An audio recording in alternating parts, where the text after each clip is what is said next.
ایک شخص نے ایک مرغا پالا تھا۔ ایک بار اس نے مرغا ذبح کرنا چاہا۔ مالک نے مرغے کو ذبح کرنے کا کوئی بہانہ سوچا اور مرغے سے کہا کہ کل سے تم نے اذان نہیں دینی ورنہ ذبح کر دوں گا۔ مرغے نے کہا ٹھیک ہے آقا جو آپ کی مرضی۔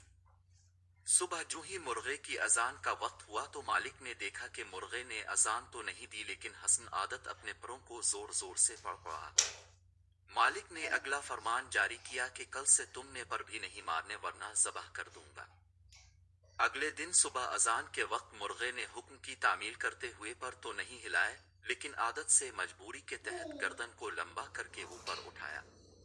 مالک نے اگلا حکم دیا کہ کل سے گردن بھی نہیں ہلنی چاہیے۔ اگلے دن اذان کے وقت مرغا بالکل مرغی بن کر خاموش بیٹھا رہا۔ مالک نے سوچا یہ تو بات نہیں بنی۔ اب کے بار مالک نے بھی ایک ایسی بات سوچی جو واقعی مرغے بیچارے کی بس کی بات نہیں تھی۔ مالک نے کہا کہ کل سے تم نے صبح انڈا دینا ہے ورنہ ذبح کر دوں گا۔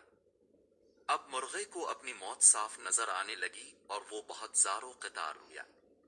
مالک نے پوچھا کیا بات ہے؟ موت کے ڈر سے رو رہے ہو؟ مرغے کا جواب بڑا باکمال اور بامانی تھا۔ کہنے لگا نہیں، میں اس بات پر رو رہا ہوں کہ انڈے سے بہتر تھا کہ اذان پر مرتا۔